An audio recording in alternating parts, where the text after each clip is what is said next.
Putok na naman ang balita sa buong sityo tungkol sa pangkukulam.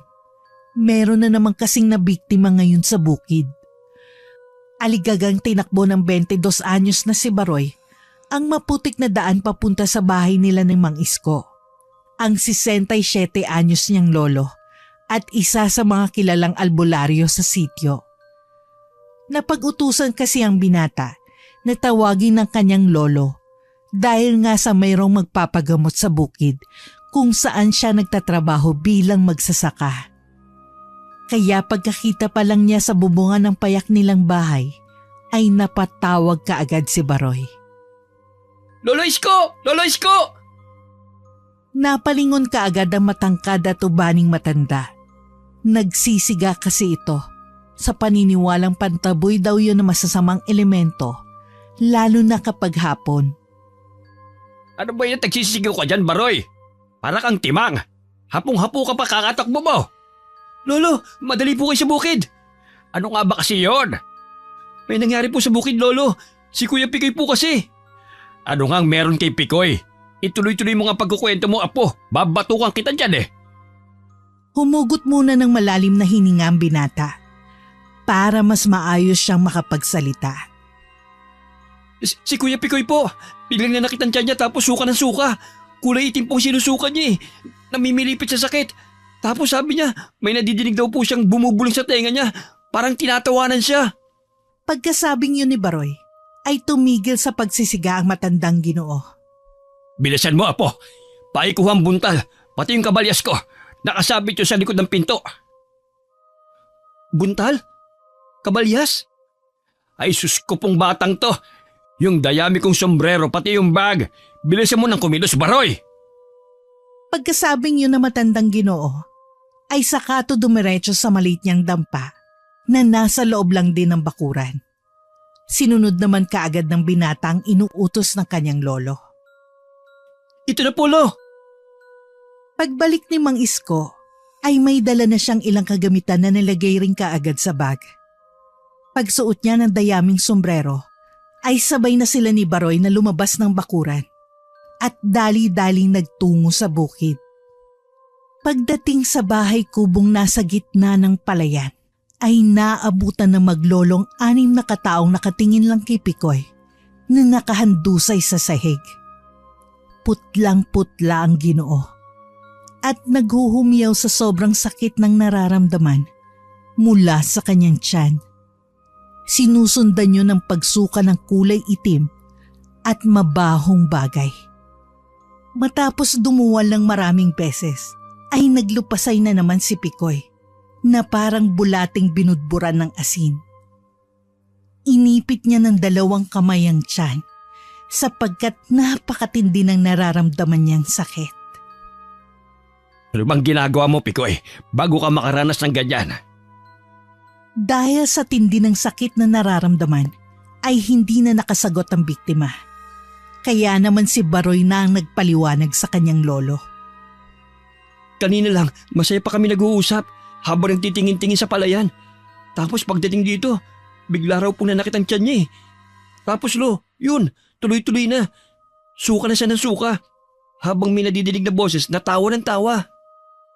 Napahiyaw pa ulit si Pikoy at pasigaw na nagsabing hindi na niya kaya ang sakit. Hiniling din niya sa mga kasama na dalhin na siya sa ospital. Pero wala ni isa ang nagtangkang bumuhat dahil sa takot. Alam kasi ng mga naroon na hindi ordinaryo ang nangyari at ayaw nilang madamay kung sakali. Habang pinagmamasdan si Pikoy na marahang tumatayo, ay may kung anong dinukot si Mang Isko sa kanyang bag. Bigla na naman tong naduwal at katulad kanina, nakasusulasok ang amoy nito. Kaya ang ilan sa mga kasamahan nila ay lumabas muna ng bahay kubo dahil nakakasuka na rin. Nang umiktad ang lalaki, ay kaagad siyang inalalayan ni Mang Isko. At saka magkakasunod na pinaghahampas ng mahina, gamit ang tuyong halamang dinukot niya sa bag. Sa isang iglap ay tila biglang naparalisa si Pikoy. tumigil ang kanyang paglulupasay at para siyang natulala na sinundan ng unti-unting pagtulo ng laway. Marahan siyang inilapag na matandang albularyo at muling pinaghahampas ng hawak niyang tuyong dahon sa palibot ng buong katawan. Maya-maya ay nilingon niya ang mga taong kasama nila sa bahay kubo. Walang duda, nadali ng kulam si Pikoy. Nang kumislot ng konti ang katawan ng lalaking nakulam, ay biglang tumalim ang mga mata ni Mang Isko at muling pinaghahampas ng mahina ang katawan ni Pikoy gamit pa rin ang tuyong dahon.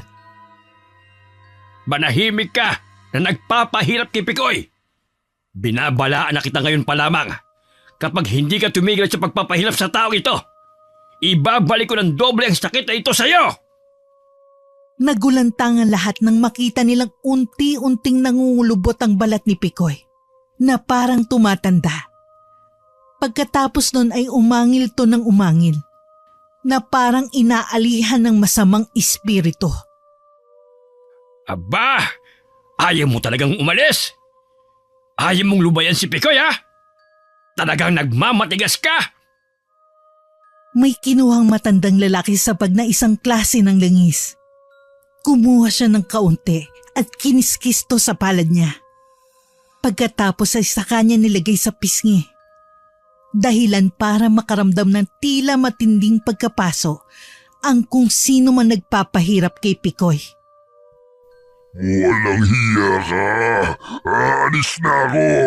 Alis na ako! Kapag inulit mo pa ang gawain mong ito, hindi lang ganitong parusang ibibigay ko sa iyo! Una! Una! Biglang nawalan ng malay tao si Pikoy. At pagkatapos nun, ay unti-unti nang bumalik sa dati ang balat nito. Senyales na wala ng talab ng kulam. Ilang saglit pa ay biglang dumilat ang lalaki na umaliwalas ng itsura ng mukha. Inalalayan naman siya ni Mang Isko habang nakabaling kay Baroy. Kumuha ka ng maligamgam na tubig. Sumunod nga kaagad ng binata sa kanyang lolo. Pagkakuha niya ng tubig, ay binigay naman yun ni Mang Isko kay Pikoy na kaagad naman ininom.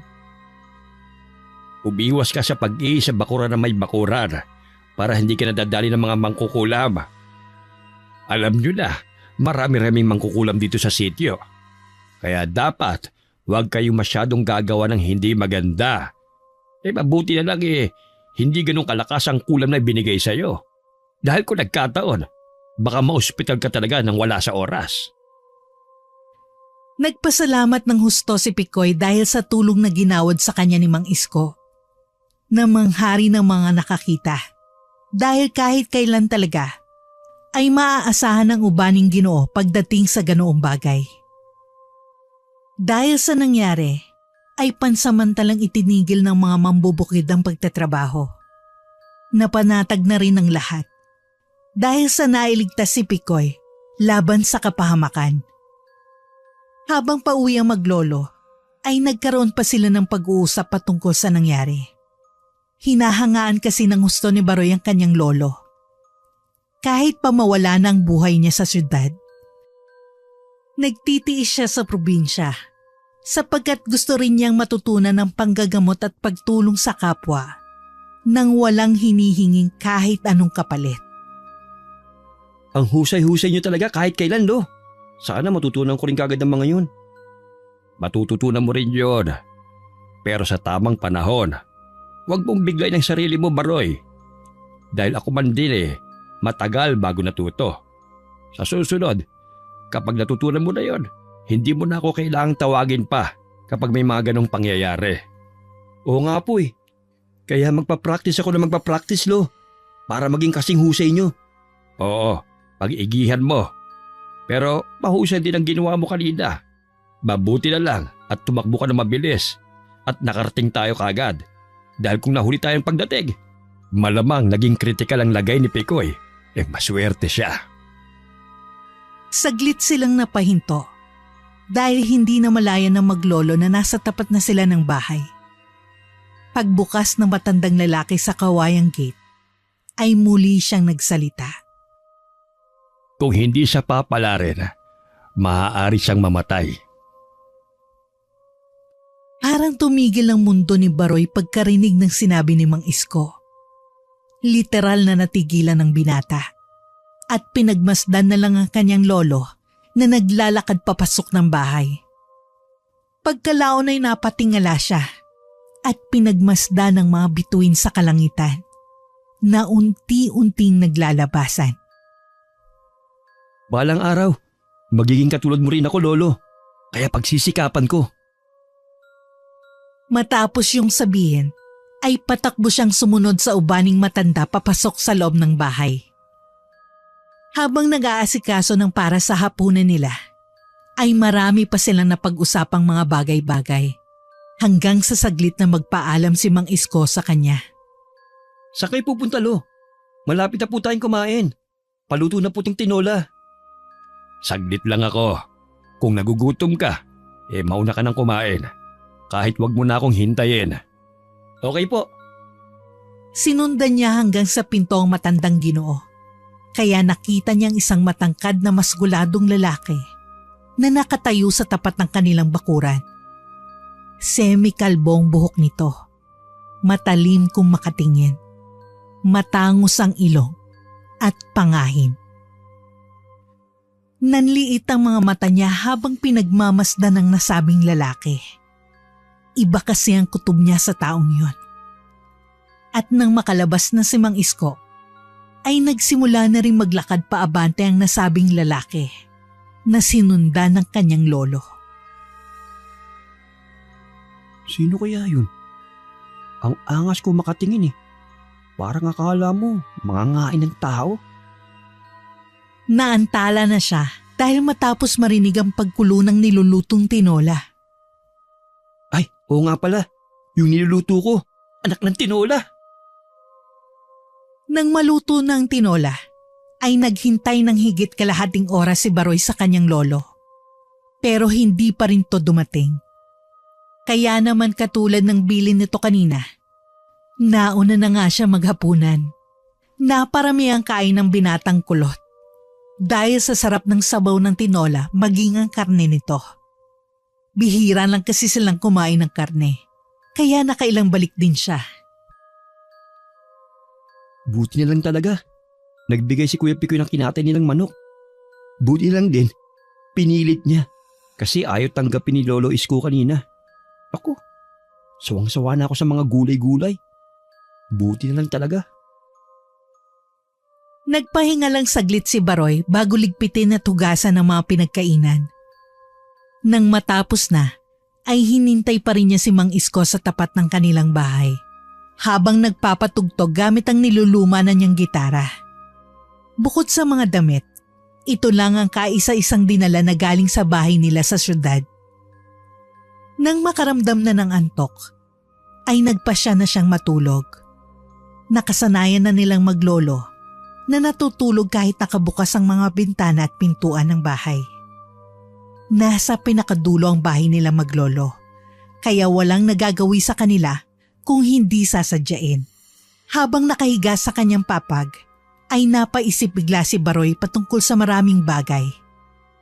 Matagal na kasi siyang nagsisikap na maging kasing husay ng kanyang lolo. Kaya lang hanggang ngayon, ni hindi siya umaabot sa kalingkingan nito. Hiling niya talaga sa sarili na siyang magmana ng angking talento na pinagkaloob sa kanyang lolo. Subalit ang isa sa mga bagay na hindi maintindihan ng binata ay kung bakit ang mga magulang niya ay ayaw sa ginagawa ni Mang Isko. Mabait naman si Lolo. Bakit ka ba ayaw ni na mama at papa na maging katulad ko siya? Ay, basta. Palagi akong susuporta kay Lolo Isko. At magiging kagaya niya ako hanggang sa matanggap nila mama at papa. Sa kakaisip ay hindi na malayo ni Baroy na nakatulog na pala siya at naalimpungatan lang. Antok siyang napabangon sa papag at naglakad palabas ng kwarto. At pagtingin sa lumang orasan ay bahagyang nagulat siya. dahil pasado 3:00 na pala ng madaling araw. Nagtungo na lang siya sa kusina para kumuha ng maiinom. At eksaktong pagkuha niya ng tubig, ay nakarinig siya ng mahihinang boses mula sa labas ng kanilang bahay. Si Lolo ba yun? Para makasiguro, ay nagtungo siya sa maliit na silid ng matandang Ginoo. At tila ba nawala ang antok niya nang makitang walang tao sa kwarto. Si Lolo nga siguro yung nasa labas. Pero, sino yung kausap niya? Dali-dali siyang nagtungo sa bintana at dumungaw kung sana'y nakita niya si Mang Isko, kasamang matipunong lalaki na semi-kalbong buhok. Nagtatawanan ng dalawa na parang may kung anong pinag-uusapan. Kaya hindi niya inistorbo ang mga ito. Pasikreto lang siyang nakinig. Iyo, anong susunod na plano? Uminat ng mga kamay ang matangkad na lalaki at pagkatapos ay saka tumiti bago tumugon. Ayos lang ba na dito tayo mag-usap? Baka marinig tayo ng apo mo. Natutulog na yon. Wala rin namang masama sa pinag-uusapan natin, di ba? Nagtatanong lang ako kung anong susunod na plano. Dating gawi. Ako nang bahala. Basta patas lang palagi ang hatian. Mabuti kung ganon. Pero mahusay ka pa rin pagdating sa... Bigla silang natigilan sa pag-uusap matapos makagawa ng ingay si Baroy. Sabay na napatingin sa likuran si Mang Isko at Mio. Kaya nakita nilang binatang kulot sa mismong bintana na tila gulat na gulat. Hindi alam ni Baroy kung anong pinag-uusapan ng dalawa. Pero iba ang kutob niya tungkol dito. Lalo na nang makita ang tingin ng matangkad na lalaki na parang nanlilibak. Bigla na lang siyang nilamig at naistatwa. Hanggang sa pakiramdam niya ay unti-unting nauubos ang hangin niya sa katawan. Bumigat ang paghinga ni Baroy, kasabay ng unti-unting pagdilim ng kanyang paningin, hanggang sa tuluyang mawalan ng malay. Napabangon siya kinabukasan matapos matamaan ng sinag ng araw sa mukha. Kasunod noon ay napahawak siya sa ulo dahil medyo masakit yon. Ayos ka lang ba? Anong oras na? Ngayon ka lang nagising? Po? Bumangon ka na dyan at mag-aalas 9 na ng umaga. Wala ka bang trabaho sa bukid? Naku, hala, 9 na? Natapik niya ang noo pagkabangon. Pagkatapos nun, ay mabilis na siyang kumilos para makapunta agad sa bukid at makatulong sa gawain doon. Hinayaan na lang din siya ng kanyang lolo hanggang matapos na ang kanyang pag-aayos. Lo, alis na po muna ako. Sige, mag-iingat ka. Kung may problema na alam mong hindi pangkaraniwan, tawagin mo lang kaagad ako. Opo, bye-bye na! Pagdating ng binatang kulot sa bahay kubong nasa gitna ng tanimang kanilang pinagtatrabahuhan, ay naabutan niya roon ng mga kasama na pansamantalang nagpapahinga. Wala rin si Pikoy sapagkat pinagpapahinga muna to ng kanilang amo. Kaya naman kailangan magdoble kayod sa araw na yon sapagkat kulang sa tao. Maya-maya pa ay sabay-sabay na nga sila nagtrabaho hanggang sa sumapit ang tanghaling tapat. Nang matapos na ay nagkanya-kanya na ng pwesto ang mga trabahador para pansamantalang makapagpahinga. Naisipang pumwesto ni Baroy sa duyan. Inuyog-uyog niya ang sarili hanggang di niya namalayang mabilis na natangay ang diwa niya papunta sa karimlan. Subalit sa hindi inaasahang pagkakataon, ay biglang nanaginip ang binata sa katanghaliang tapat. Ang panaginip niyang yun ay patungkol sa kung bakit ayaw ng mga magulang niyang matulad siya sa kanyang lolo Isko na tatay ng kanyang ina. Doon ay nakita niya kung paanong magtalo ang kanyang nanay Virgie sa kanyang lolo. Nakita niya rin kung paanong magpakita ng magaspang na pag-uugali ang matandang Ginoo. Habang nakikita ang mga pag-aaway na yon, ay sinubukang umawat ni Baroy. Subalit dahil sa panaginip lang ang lahat, kaya hindi niya makontrol ang mga bagay-bagay. Hindi rin siya makagalaw ng husto dahil pakiwari niya ang bigat-bigat ng buong katawan niya. Mama! Lolo! Tama na po! Huwag na kayong magtalo! Matapos ang sigaw niyang yun, ay biglang naglaho na parang bula ang kanyang ina at lolo. Dumilim din biglang kapaligiran. At sa isang kisap mata, ay nakita niyang sarili niyang nakahiga sa duyan. Doon ay tila nagkaroon ng awareness si Baroy na panaginip ang nangyayari. Natandaan niya kasi na umidlip siya sa duyan pagkatapos nila mananghalian. Ano to? Bakit nakikita ko ang sarili ko? Nang lalapit na siya sa sarili, ay biglang natigilan ng binata. Matapos mahapyawan ng paningin mula sa bukana ng bahay kubo, ang isang pamilyar na lalaki. Matangkad to, matipuno, semi-kalbong buhok, matalim kung makatingin, pangahin ng muka at moreno. Dahil doon, ay bigla na lang din niyang naalalang mga nasaksihan kaninang madaling araw. Siya yung kausap ng lolo ko kaninang madaling araw ah. Mio? Ako nga. Pagkasabi nun ni Mio, ay bigla na lang nitong sinunggaban si Baroy. Dahilan para manuot ang matinding kaba sa buo niyang pagkatao. Bumilis ang tibok ng kanyang puso na para bang may mga nagkakarerang maliliit na daga rito na handang kumawala anumang oras. Nakaramdam din siya ng pamamanhid sa buong katawan dahil sa kakaibang lamig ng presensya ni Mio. At lalo lang siyang nasindak nang humalakhak to na parang isang demonyo. Mabuti na lang ay may kung anong nakasisilaw na liwanag mula sa likuran nito ang biglang sumulpot. At mula roon, isang hindi pamilyar na imahe ang naaninag ni Baroy. Bago siya mapapikit at mapabalikwas ng bangon sa duyan. Sa sobrang takot ay nahulog pa nga siya.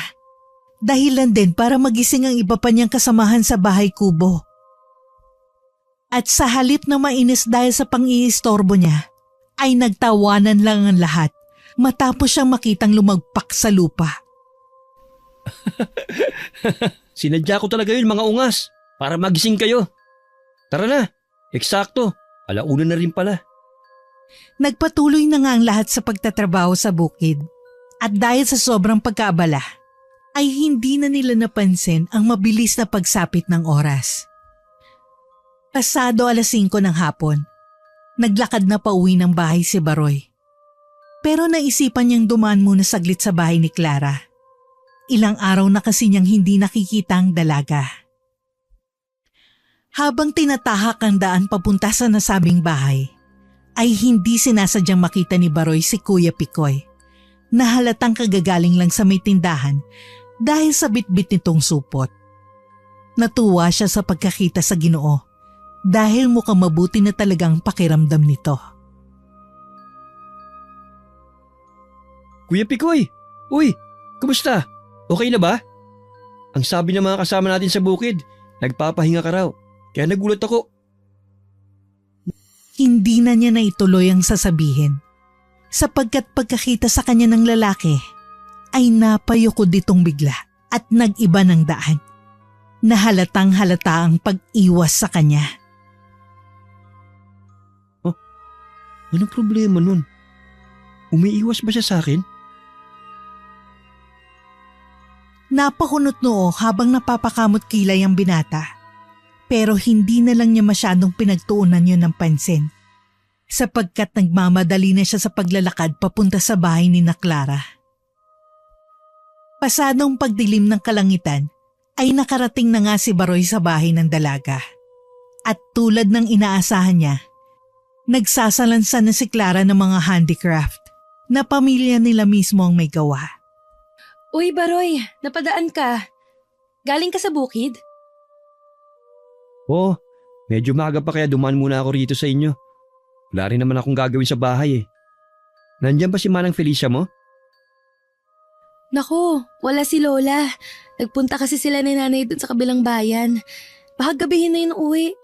Tulungan mo na nga muna ako rito para mapabilis tapos kain tayo sa loob. May niluto ako kaninang ginataang bilo-bilo eh. Initin na lang natin to sa kakainin. Uy, sure, sige. Kaagad ngang tumulong ang binata sa pagsalansan ng mga handicraft. At nang matapos na, ay saka nga sila kumain ng ginataang bilo-bilo. Habang kumakain, ay maraming napagkwentuhan ng dalawa. Hanggang sa magpaalam na si Baroy dahil medyo lumalalim ng gabi. Sa susunod na lang din ako dadalaw para makita ko si nanay at lola mo. Sige ba? Magluluto ako ulit para may makain tayo nun. Masayang umalis doon si Baroy at naglakad na pauwi sa kanilang bahay. Umiba siya ng daan para mabilis makauwi sa kanila. Kasi kung iikot siya papunta sa bukid, ay mas lalong matatagalan. Nang nasa hanging bridge na ang binata, eksakto naman na nakita niyang pasalubong si Ginoong Mio. Dahil doon, ay bigla na lang sumagi ulit sa isip niyang masamang panaginip kaninang tanghali, habang nagpapahinga siya. At habang papalapit sila sa isa't isa, ay tila mas lalong kinakabahan ang kulot na binata. Hindi niya alam kung bakit, pero iba ang kutob niya sa taong ito. Pakiramdam niya, masamang impluwensya si Ginoong Mio sa kanyang lolo. Nang magkatapat na sila, ay biglang ngumiti sa kanyang Ginoo. Ngiting nagbigay ng matinding kilabot sa buo niyang pagkatao. Ramdam na ramdam niyang pananayo ng mga balahibo sa buo niyang katawan, kahit sa kasingit-singitan. Kaya hindi maiwasang magbandali siya sa paglalakad hanggang sa marating ang pinakadulo ng nasabing tulay. Napasulyap siya sa Ginoo, pero wala na ito roon. Saan kaya galing yun? Siguro sa bahay niya naman. Habang patuloy na naglalakad, ay kung ano-ano pa ring bagay ang naglalaro sa isipan niya. Tungkol saan kaya yung pinag-uusapan nila ni Lolo? Teka, panaginip lang ba yun? O totoong nangyari? Pagdating niya sa bahay, ay eksakto na katatapos lang magluto ni Mang Isko. Nang maghahanda na silang maglolo para sa hapunan, ay tiyempo namang merong tumawag kay Mang Isko mula sa labas ng bakuran. Dali-daling nagtungo sa labas ang maglolo at doon nila nakita ang mag-asawa na humihingi ng tulong para sa kanilang anak. Matapos marinig ng ubaning matandang salaysay na mag-asawa, ay bumaling kaagad siya kay Baroy. Baroy! Paikuha ng buntal at kabalyas ko! Bilisan mo! Ginawa kaagad ng binatang pinag-uutos ng kanyang lolo. At pagkalabas niya ng bahay, ay naghintay pa sila ng ilang segundo sapagkat may kinuha lang ang matandang albularyo sa dampa niya. Nang makumpleto nilang mga dadalhin, ay kaagad silang pumasok na maglolo sa tricycle na dala ng mag-asawa. Pinaharurot kaagad yon ng lalaki hanggang sa makarating sila sa bahay nito.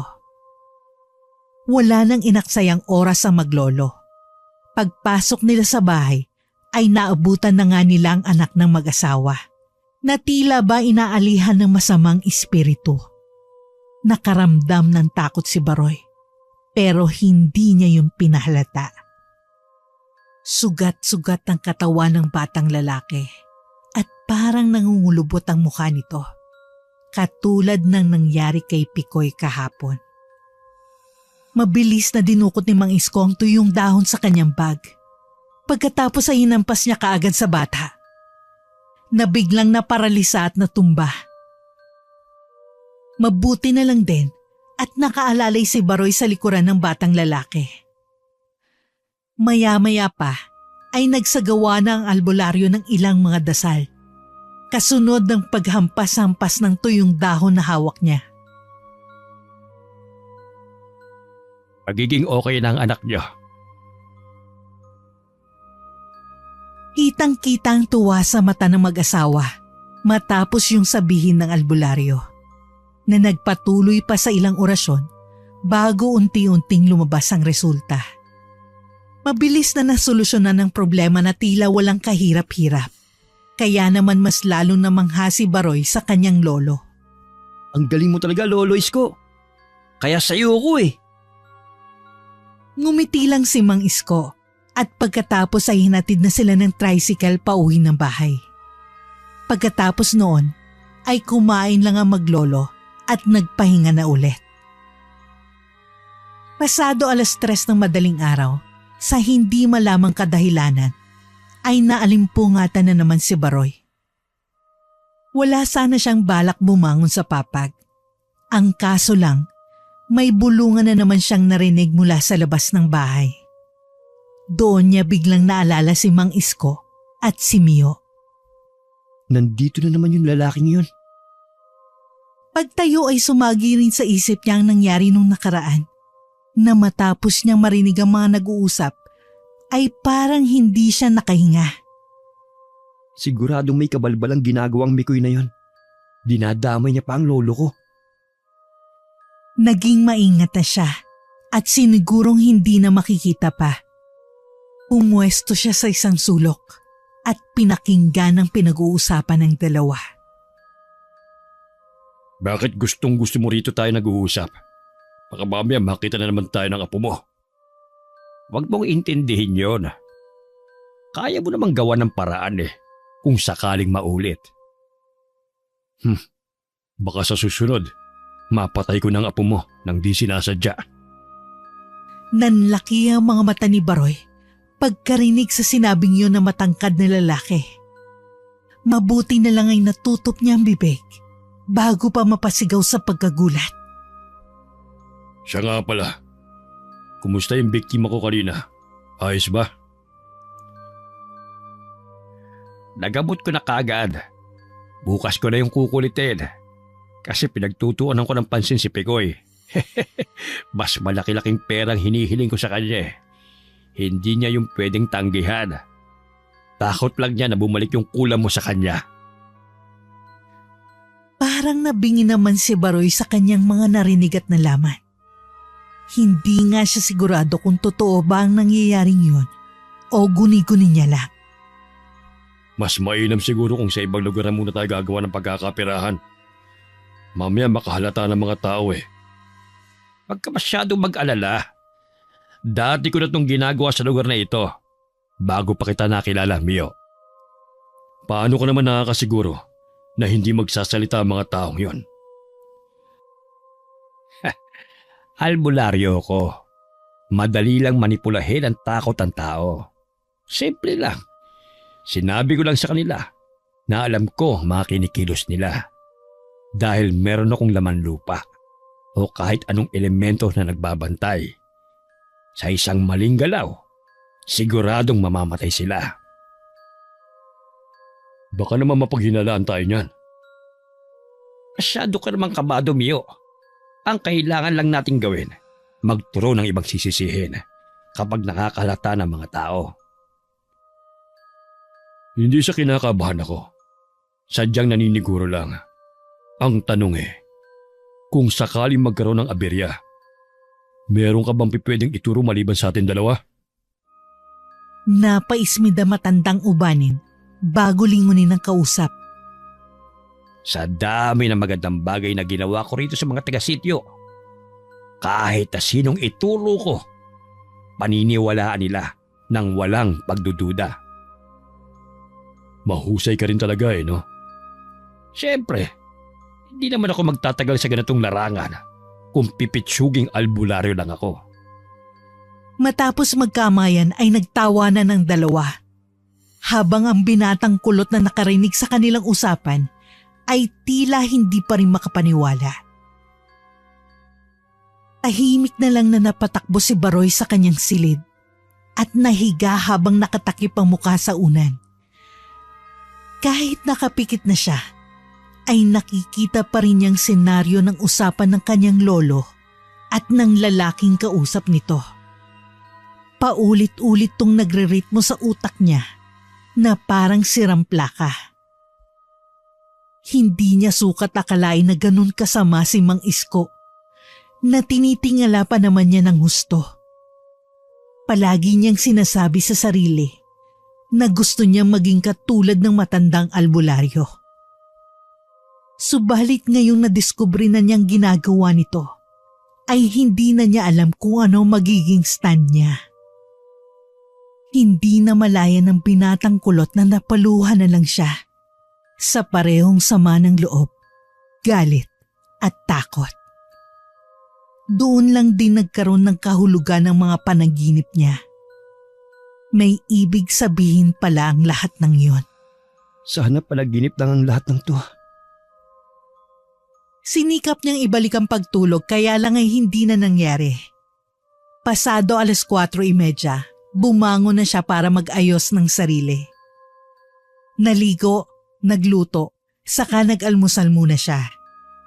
At bago umalis ng bahay, ay sinilip niya si Mang Isko sa maliit nitong silid. Napabuntong hininga siya matapos niyang makita ang kanyang lolo na nahihimbing sa pagtulog. Pagkatapos nun, ay nagtuloy-tuloy na siya papunta sa bukirin hanggang sa sumikat na ang araw. Hindi gaano nakapag-concentrate ang kulot na binata. Sapagkat bukod sa puyat, palagi ring naglalaro sa utak niya ang tungkol sa kasamaang ginagawa ni Mang Isko at ni Mio. Sigurado ko minamanipula niya lang si Lolo. Kitang-kita sa itsura niya na masama siyang tao. Kailangan magawan ko ng paraan to. Napansin niya rin ang araw na yon na wala pa rin si Picoy.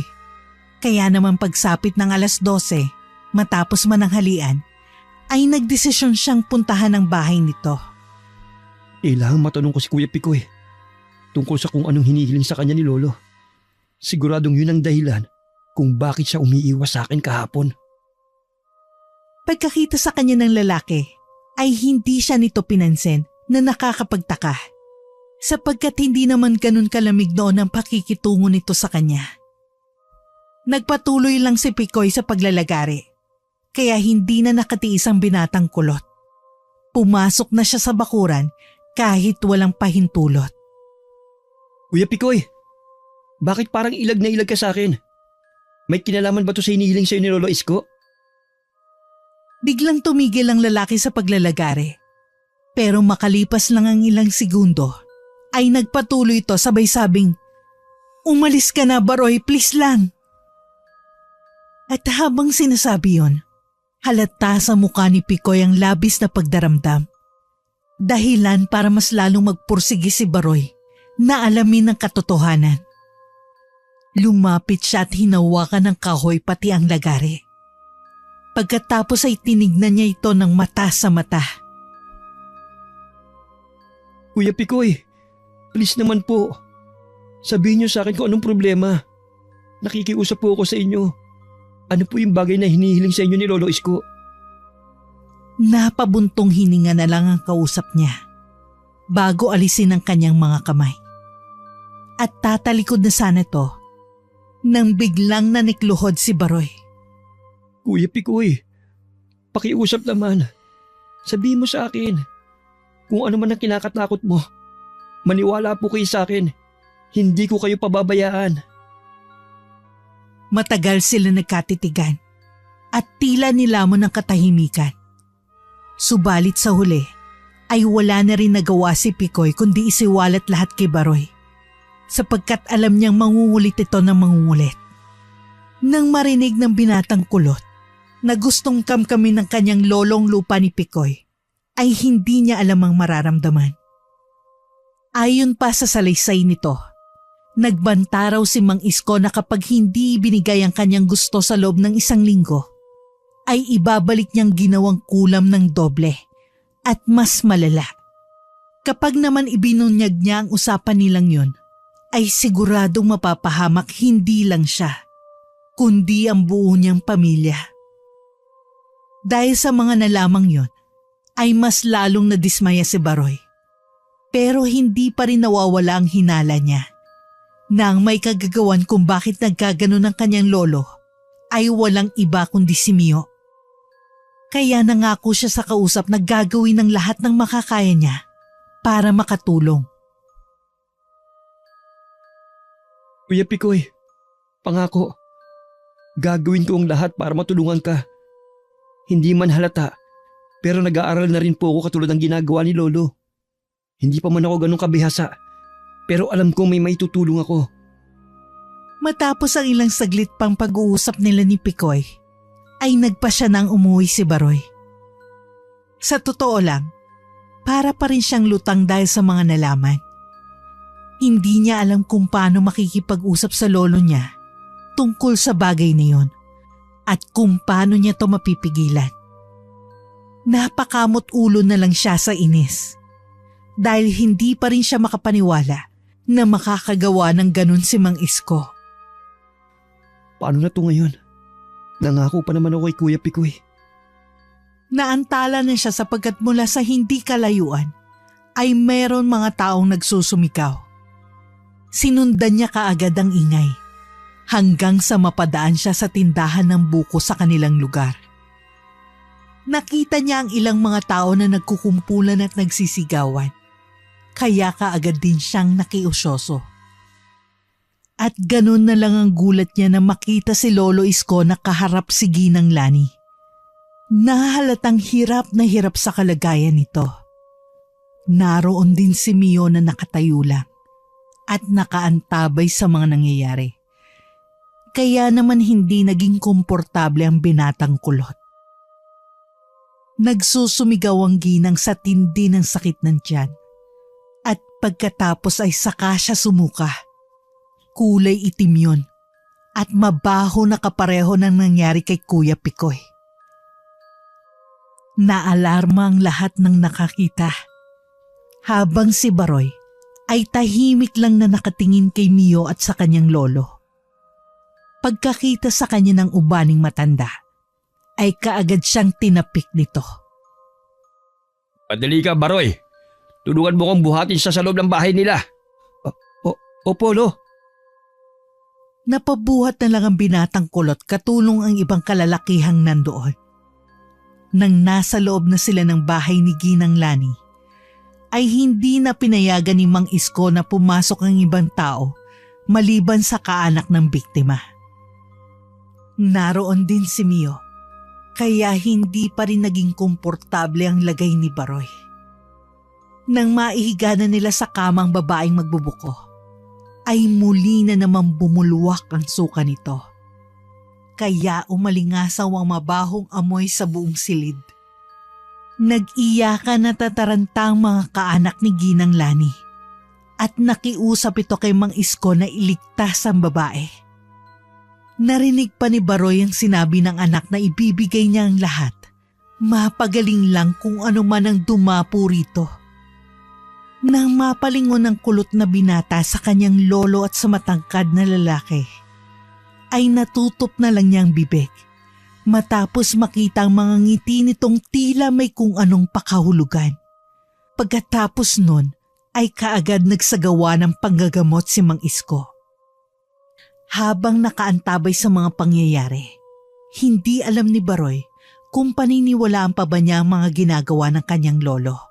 Matapos malaman ang modus nito, kasamang lalaking matangkad. Makalipas ang higit kalahating minuto nang tuluyang mapagaling si Ginang Lani, ay ganun na lang ang pasasalamat ng mga tao kay Mang Isko. Wala silang kaalam-alam kung ano ang totoong pagkatao nito. Katulad ni Baroy, nalinlang din sila. Huwag kayo magpasalamat sa akin dahil sa tulong din ng aking mga kasama, ni Mio at ang apo kong si Baroy. Siguradong mahihirapan ako sa pagpapagaling kay Lani dahil masyadong malakas ang kumulam sa kanya. Hindi lang siya basta kinulam. Dahil sa biglang pagsasalita ng matangkad na lalaki, ay napatingin ng mga tao sa kanya. Kabilang na roon, si Ginang Lani na medyo nanghihina pa. Si Baroy naman ay tumingin lang ng masama rito, habang naghihintay pa ng sasabihin pa nitong kasinungalingan. Anong ibig mong sabihin, Mio? Gusto rin siyang patayin ang gumawa nito. Siguradong may isang taong galit na galit sa kanya. Pagkasabing yun ay kaagad nagkwento si Ginang Lani, kahit hindi pa ganon kabuti ang lagay nito. Sinabi nga niya na nagkaroon sila ng pagtatalo ni Manang Felicia dahil may hindi pa siya nababayarang mga handicraft na kinuha rito. Malamang, ang taong yun ang may gawa nito sa iyo, Aling Lani. Dahil sa ginawa mo, pinagtangkaan niya ang buhay mo. Nanlaki ang mga mata ni Baroy sa kanyang narinig. Alam niya kasi sa sarili na hindi magagawa ni Manang Felicia ang ganong bagay. Gusto niyang ipagtanggol ang matandang babae laban sa paninira ni Mio. Kaya lang ay sumigunda na kaagad ng kanyang lolo Isko. Ganon din ang sinabi sa akin ni Pekoy nung isang hapon. At kahit itong mga nakaraang araw, may ilan akong nagamot na si Felicia ang huling nakaalitan. Nawindang si Baroy sa mga salitang narinig mula sa kanyang lolo. Dahil palagi niya itong kasama sa panggagamot, ay wala siyang narinig na merong nagsabi laban kay Manang Felicia. Lolo, anong sinasabi niyo? Kung ganon, Mang Isko, malinaw na ang motibo ng Manang Felicia na yon. Malinaw na ang motibo ng Manang Felicia na yon. Dapat maaksyon na to bago pa siya makapanakit ang marami dito sa taga-sityo. Teka lang! Anong sinasabi mo, Kuya Mio? Kung may dapat maghinalaan dito, ikaw yun! Dahil mas bago ko lang sa lugar na ito. Isa pa, hindi man kukulam si Manang Felicia. Kilala siya ng mga tao rito. Kung magalit man siya, malamang may rason yun. Katulad na lang ng hindi pagbabayad niya Aling Lani sa kinuha niyang handicraft. Hindi kayo dapat nagbibintang dahil. Hindi na naituloy ng binata ang gusto sana niyang sabihin. Patungkol sa kalokohang ginagawa ng kanyang lolo at ni Mio. Dahil ano? May alam ka ba na hindi namin alam? Napayukom ng kamao si Baroy habang galit na minamasdan na matangkad na lalaki. Gusto niyang sabihin sa mga taong naroon ang totoo. Kaya lang ay ayaw rin niyang madamay si Lolo Isko. Kahit kasabwat naman talaga nito si Mio sa panloloko sa mga tao. Bago pa uminit ang usapan, ay pumagitna ng ubaning matanda. Hinawakan niya sa balikat ang apo at mahinahong nagwika. Apo, Baroy, alam kong kaibigan mo si Clara at malapit ka kay Felicia. Pero hindi lahat ng nakikita mo ay totoo. Kung minsan ipinapakita lang nila sa'yo ang gusto mong makita. Pero ang katotohanan ay meron silang itinatagong sekreto. Napasigaw na lang sa isip si Baroy sapagkat hindi niya masabi direkta kay Mang Isko ang tunay niyang nararamdaman. Talagang sa bibig mo pa, Lolo Isko, nanggaling ang mga salitang yan? Salamat sa mga sinabi mo, Mio. Pag-aaralan natin ang tungkol doon. At kapag nakumpirma nating totoo, aaksyon tayo. Sa ngayon, magpahinga ka na muna, Lani, para makabawi ka ng lakas. Pagkatapos ng usapang yun ay nag-uwian ang lahat. Pero si Baroy ay bumalik pa sa bukid dahil maaga-aga pa. Hindi naman siya nasita ng amo dahil wala rin naman masyadong ginagawa. Kaya pagsapit ng 4:00 ng hapon ay nag-uwian na rin sila. Hindi muna umuwi ng bahay ang binatang kulot. Nagtungo muna siya sa bahay ni na Clara. Kaya lang ay sarado ang tindahan. Uminamalas ka nga naman. Siguro sumama si Clara kay Manang Felicia. Ay, Mabuti na rin yung wala sila rito para hindi nila alam na sila na palang maglola ang pinag-uusapan ng mga taga-sityo. Dismayado siyang umuwi at pagpasok sa loob ng bahay ay hindi siya kumibo. Nagtuloy-tuloy lang siya sa silid at isinalampak ang sarili sa papag. Wala siyang ganang makipag-usap ngayon sa kanyang lolo dahil sa nangyari. Bigla na lang kasing nawala ang paghanga niya para rito. Sapagkat ang iniidolo pala niya ay matagal nang nanluloko ng mga tao. Marami siyang naisip habang nakadapa at naantala lang yon nang mula sa pintuan ng kanyang silid ay nagsalita ang matandang albularyo. Kakain na, Baroy. Tumayo ka na riyan. Wala po akong ganang kumain, Lo. Hindi kaagad umimik ang ubaning Ginoo. Nanatili lang tong nakatayo sa pintuan kaya napalingon doon ang binatang kulot. Alam ko nagdaramdam ka patungkol kay Felicia. Pero para yun sa kapakanan ng lahat ng taga rito sa sityo, Apo. Napaismid ang binatang kulot dahil hindi niya masikmurang sinabi ng kanyang lolo. Nang paalis na ang Ginoo para magpunta sa kusina, ay saka siya bumangon at nagsalita. Para po ba talaga sa kapakanan ng lahat ng taga rito sa sityo? O para lang sa sarili nyo? Napalingon si Mang Isko sa kanyang apo na nagpatuloy naman sa pagsasalita dahil hindi na mapigil ng bugso ng damdamin. Paano nyo po nagawang magsinungaling sa mga taong yun, Lo? Ano bang sinasabi mo, Apo? Huwag na kayong umarte na parang hindi nyo alam. Narinig ko kayo ng miyo na yun. Nag-uusap tungkol sa mga biktima nyo. Nagagawa niya ng masama ang mga tao. Tapos pakunwarin yung gagamutin. Huwag na kayong magdahilan. Kasi pati si Kuya Pikoy, nakausap ko na. At sinabi niya sa akin ang lahat. Na gusto niyong kamkamin ang lupa niya. Grabe kayo, Lo. Hindi ko sukat akalain na. Nagpigil si Baroy sapagkat alam niyang anumang oras ay papatak na ang kanyang luha. Hindi niya kasi talaga matanggap na ganong klase palang albularyo ang kanyang lolo na tinitingala niya at pinagmamalaki. Pati ako niloko niyo. Kaya pala ayaw ng mga magulang ko, ni Mama, na sarili niyong anak, na magpunta ako rito. Dahil alam nila ang tunay na pagkatao niyo. Sana nakinig na lang talaga ako sa kanila.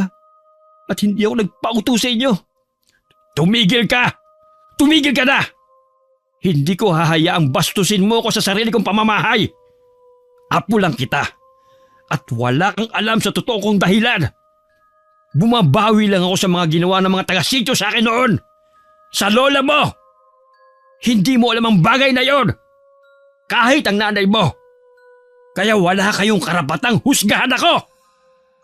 Napabuntong hininga ang kulot na binata bago pilit na maging mahinahon sa pagsasalita.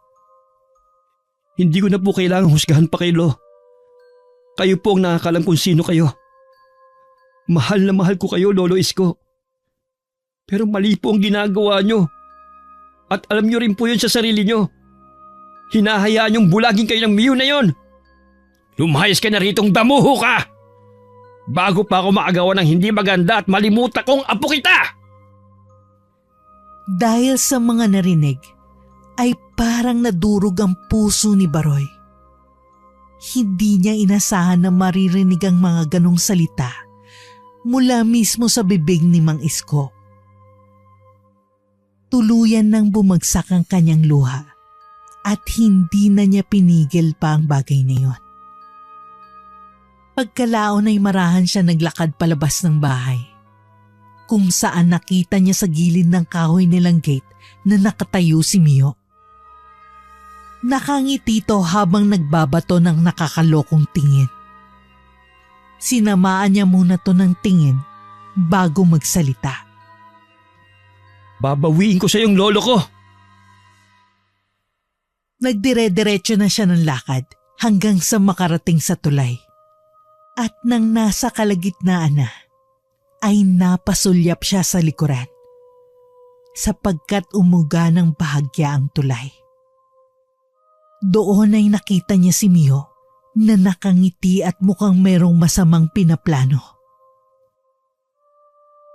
Sa kadiliman ng gabi, sa gitna ng maningning at bilugang buwan, ay biglang umihip ang malamyang simoy ng hangin. Nang dumampito sa katawan ng binata, ay ganun na lang ang tindi ng lamig na kanyang naramdaman. Bahagya siyang napayakap sa sarili, habang ang tingin ay hindi inaalis kay Mio.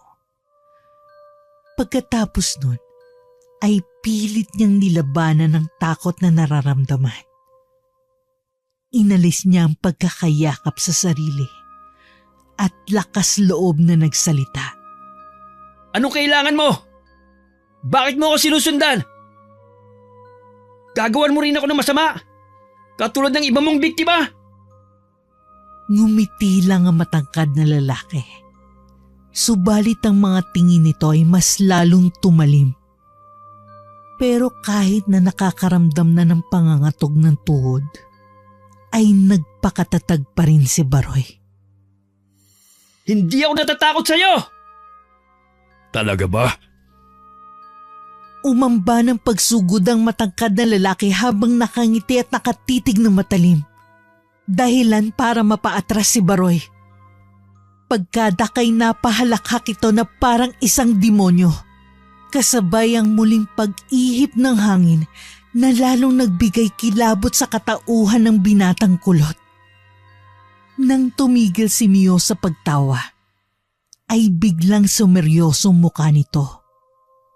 Nanatili namang nakaantabay si Baroy sa kung ano pang susunod na gagawin ng kanyang kaharap.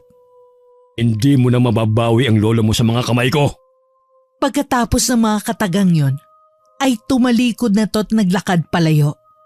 Nakahinga naman ng maluwag si Baroy.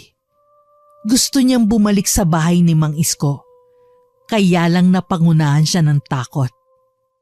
Dahil doon ay nagtatakbo na lang siya papunta kina Clara sa pag-asang nakabalik na ang mga ito. Sa kabutihang palad ay eksaktong kadarating lang ng maglola nang makita niya. Pagkatapos magmano sa matandang babae, ay tumulong kaagad ang binatang kulot sa pagbubuhat ng mga natirang handicraft papasok sa loob ng bahay.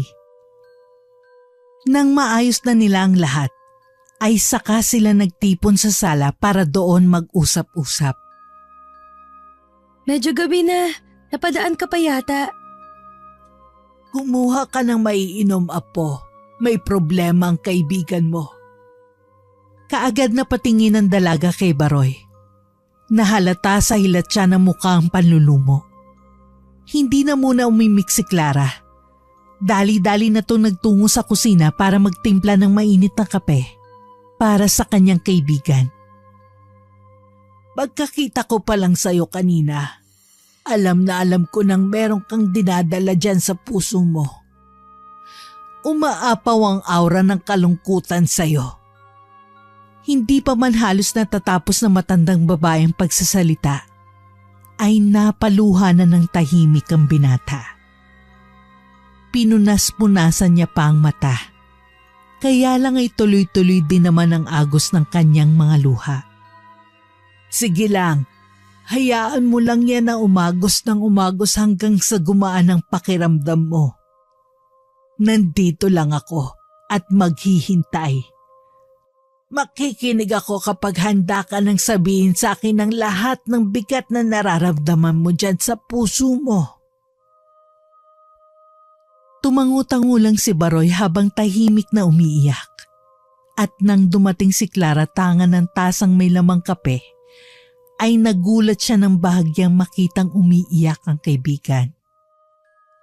Nang matapos na magsintimiento si Baroy, ay nagpunas to ng luha gamit ang damit bago magsalita. Manang Felicia, Clara, meron po kasi akong nalaman na dapat kong sabihin sa inyo. Sige lang, iho. Makikinig kami ng kaibigan mo. Oo, Baroy. Pakikinggan ka namin ng walang panghuhusga. Pagkatango ay humugot muna ng malalim na buntong hininga ang binatang kulot bago magsimulang magsalaysay. Dahil meron siyang tiwala sa mga kausap, mula umpisa hanggang sa kasalukuyan ay kinuwento niya sa mga ito. Kabilang naroon ang pambibintang ni Mang Isko at Mio kay Manang Felicia na nagkulam kay Aling Lani at sa iba pang mga nabiktima sa kanilang sityo. Binanggit din ni Baroy ang hinala niyang pagmamanipula ni Mio sa kanyang lolo. Nang matapos na siyang magkwento, ay saka naman nagtanong ang matandang babae. Maaari mo bang ilarawan ang itsura ng Mio na tinutukoy mo? Maganda po ang hubog ng katawan niya. Matangkad. Semi-kalbo ang buhok. Matalim po siya kung makatingin. Tapos matangos ang ilong. At pangangin po, Manang Felicia. Hindi nga ako nagkakamali. Kilala ko ang taong yon. Anak siya ng... Tumigil sa pagsasalita ang matandang babae na ipinagtaka ni na Baroy at Clara. Anak po nino. Oo nga po, Lola. Anak po nino. Tumayo muna ang matandang babae bago sumagot ng hindi akma sa pinag-uusapan nila. Clara, maghanda ka na ng hapunan para makakain na tayo at makapagpahinga na kayo. Mamaya, Baroy, doon ka muna matulog sa kwarto ni Clara. Oh? Sabay pa silang napatingin sa matandang babae. Doon ka muna matutulog sa kwarto ni Clara. Pagkatapos sabihin yon, ay naglakad na si Manang Felicia papuntang kusina. Mabilis na lumipas ang oras. Pagkatapos maghapunan, ay kaagad nang natulog ang maglola. Dahil sa pagod na rin sa pag-aangkat ng mga handicraft. Hindi naman makatulog si Baroy dahil namamahay siya. At isa pa, medyo nailang siya dahil ito ang unang beses na makitulog siya sa bahay ng ibang tao. Nagkataon na mismong silid pa ni Clara. Maya-maya nang tila tinangay na ng antok ang kanyang diwa, ay bigla naman siyang nakaaninag ng liwanag sa labas ng silid. Para bang may gumamit ng gasera. Dala na rin ang pagka-curious, kaya tumayo siya sa kalumabas ng silid para sundan at alamin kung sinong gising pa. Eksakto nang nasa pinto na siya ng kwarto ni Clara, ay nasipat niya si Manang Felicia na palabas ng pintuan na nasa likod ng bahay. Napakunot noo siya na may halong pagtataka. Saan kaya pupunta si Manang Felicia? This oras na ng gabi. Napilitan tuloy siyang sundan ito. Kaya tahimik siyang naglakad hanggang sa matunto ng kinaroroonan na matandang babae. Mula sa malawak na bukirin, ay pinatay ni Manang Felicia ang gaserang hawak. Pagkuha ay nilapag niya to sa damuhan bago tumingala sa langit, kung saan tila nagdidilig ng liwanag ang bilog na buwan. Napatingin din tuloy si Baroy at hindi niya maiwasang mamangha sa ganda ng buwan.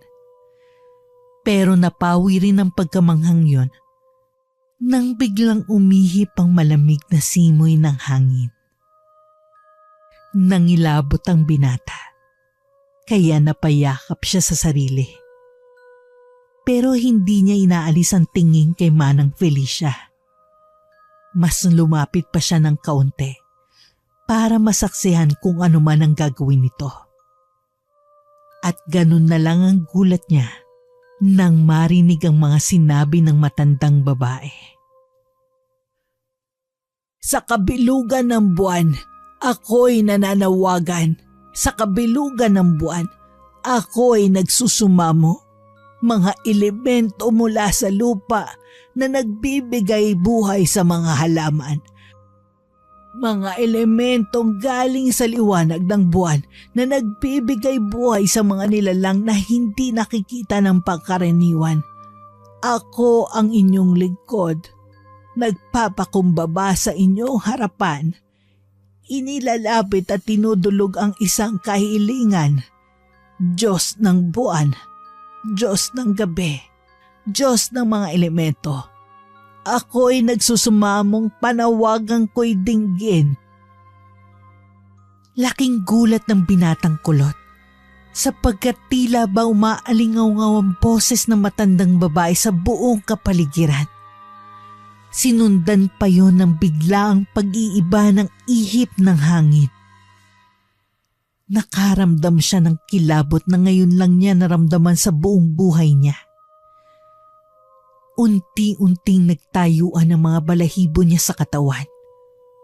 Simula sa paa, paakyat sa tuhod, sa tiyan, sa dibdib, hanggang sa mamalagi ito sa kanyang batok. Dahilan para mapahawak siya roon. Nang muling umihip ang hangin, ay mas lalong dumagdag ang kilabot na nararamdaman ni Baroy. Sinundan niyo ng pag-uulit ng mga panalangin ni Manang Felicia. Subalit kung nung una ay malumanay pa ang kanyang boses, ay parang pagalit na to at maautoridad. Sa kabilugan ng buwan ay nananawagan. Sa kabilugan ng buwan, ako'y nananawagan. Sa kabilugan ng buwan, ako'y nananawagan. Sa kabilugan ng buwan, ako'y nagsusumamo. Mga elemento mula sa lupa na nagbibigay buhay sa mga halaman. Mga elemento na galing sa liwanag ng buwan na nagbibigay buhay sa mga nilalang na hindi nakikita ng pangkaraniwan. Ako ang inyong lingkod, nagpapakumbaba sa inyong harapan. Inilalapit at dinudulog ang isang kahilingan. Diyos ng buwan, Diyos ng gabi, Diyos ng mga elemento. Ako ay nagsusumamong panawagan ko'y dinggin. Nang pakiramdam ni Baroy ay may hindi na magandang mangyayari, ay ginusto na niyang bumalik sa loob ng bahay. Kaya lang ay mas nangibabaw ang pagnanais niyang malaman ang sunod na mangyayari. Hindi rin kasi siya makapaniwala na si Manang Felicia ay mayroon ding kakayahang pagdating sa mga orasyon. Totoo nga kayang sinabi ni Lolo at Mio na mangkukulam si Manang Felicia. Pagkatapos niyang sabihin yun, habang nakaantabay sa mga susunod na mangyayari, ay bigla na lang bumigat ang pakiramdam ni Baroy. Dahilan para mapaluhod siya saglit. Pagbangon niya at paglingon kay Manang Felicia, ay ganun na lang ang kanyang pagkagulat nang makitang tila namumulang mga mata nito. Salamat sa pagtugon sa panawagan. Ngayon ako'y humihiling na ibalik ng triple ang sumpa sa sino mang may gawa ng masamang pagkukulam. Pahirapan na nagpahirap at nanloko ng kapwa. Isang nakabibinging tunog ang nagpayuko at nagpapikit kay Baroy. Habang nagtatakip ng tenga, ilang segundo ring tumagal yon. Kasabay ng dampi ng napakalamig na hangin na nanunuot sagad hanggang buto. Maya-maya pa, pagdilat ng binatang kulot, ay ganoon na lamang ang pagkagulat niya dahil nasa harapan na niya si Manang Felicia. Nanay ko po! Baroy, ako lang to. Anong ginagawa mo rito? Dis oras na ng gabi. Po? Tumayo ka na riyan at pumasok na tayo sa loob. Hindi na umimik ang binata. Sumunod na lang siya sa matandang babae. Subalit nang nasa loob na sila ng bahay, ay hindi niya rin natiis na magtanong. Manang Felicia? Ano yon? Nakita ko po yung ginawa niyo kanina. Narinig ko rin po lahat. Ibig sabihin po ba nun, totoo ang sinasabi ni Lolo Isko at Bio? Huminto ang matandang babae at napilitan na rin itong aminin ng totoo kay Baroy. Totoong marunong ako mangkulam, Pero kahit kailan ay hindi ko yung ginamit katulad ng ginagawa ni Mio na kasabwat ng lolo mo. Ano po yung ginawa nyo kanina? Ibinalik ko lang sa masasamang loob ang ginawa nila. Sa batas ng mga katulad namin, Baroy, hindi pinalalampas ang ganoong bagay. Kilala ko mga magulang ni Mio at masasama sila.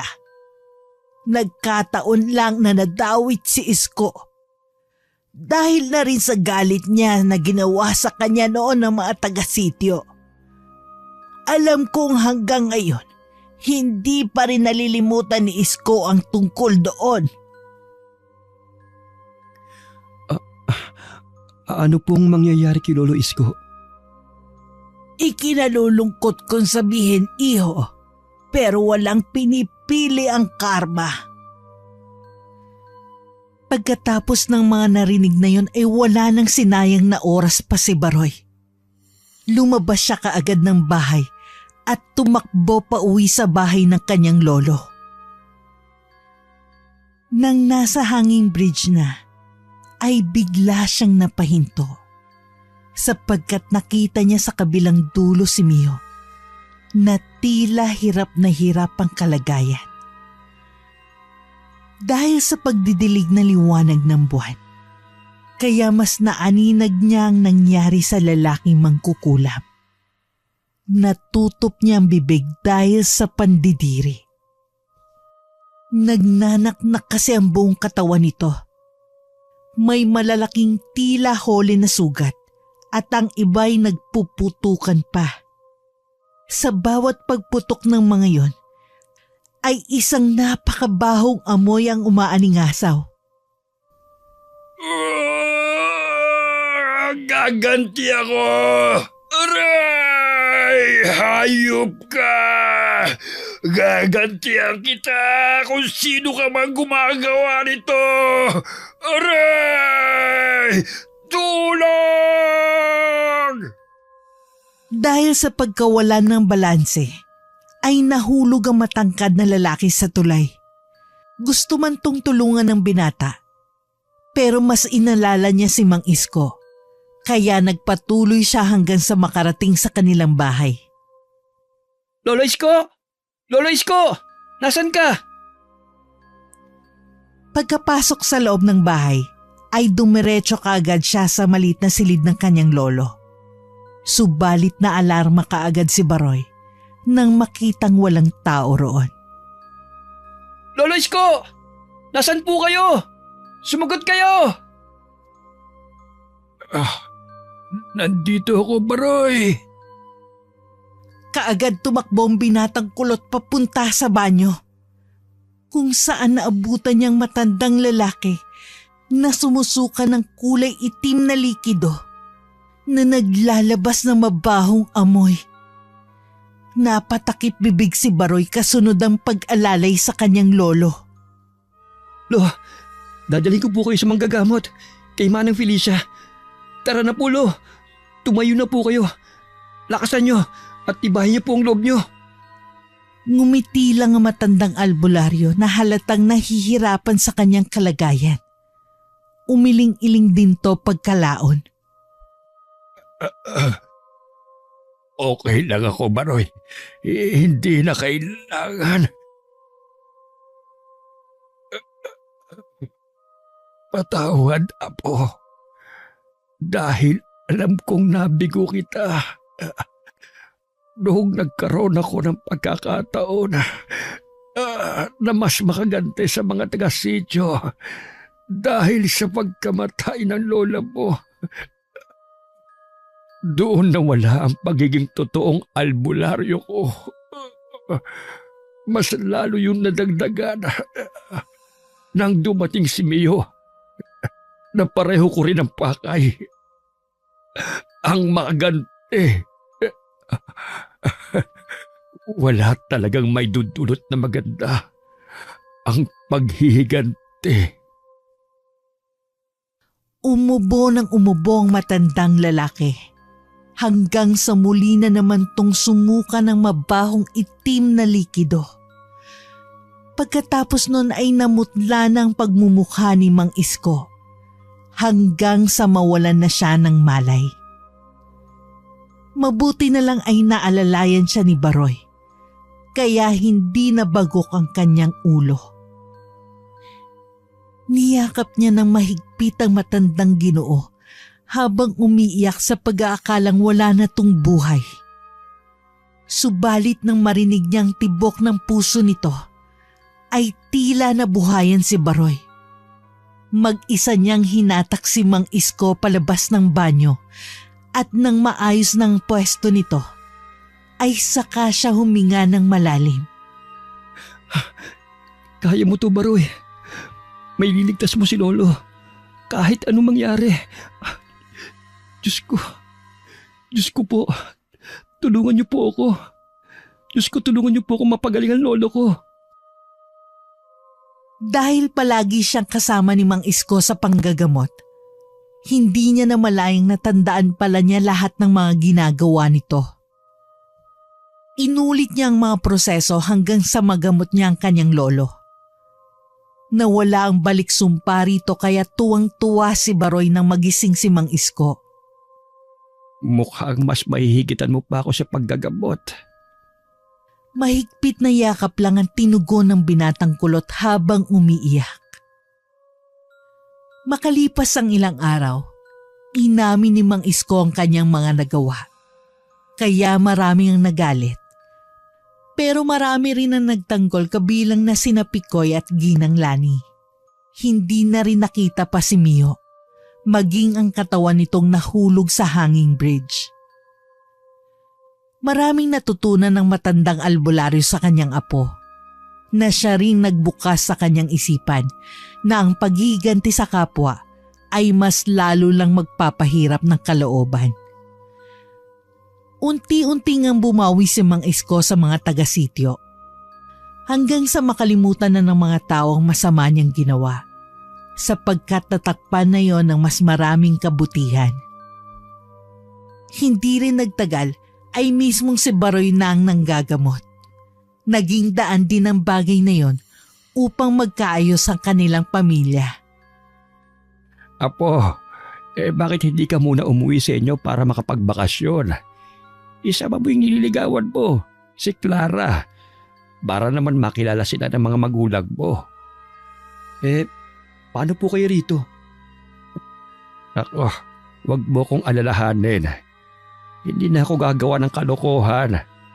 Takot na akong mabansagang albularyong nakulam. Matapos nilang magtawanan, ay sinunod nga ng binata ang kanyang lolo na ipakilala si Clara sa kanyang mga magulang.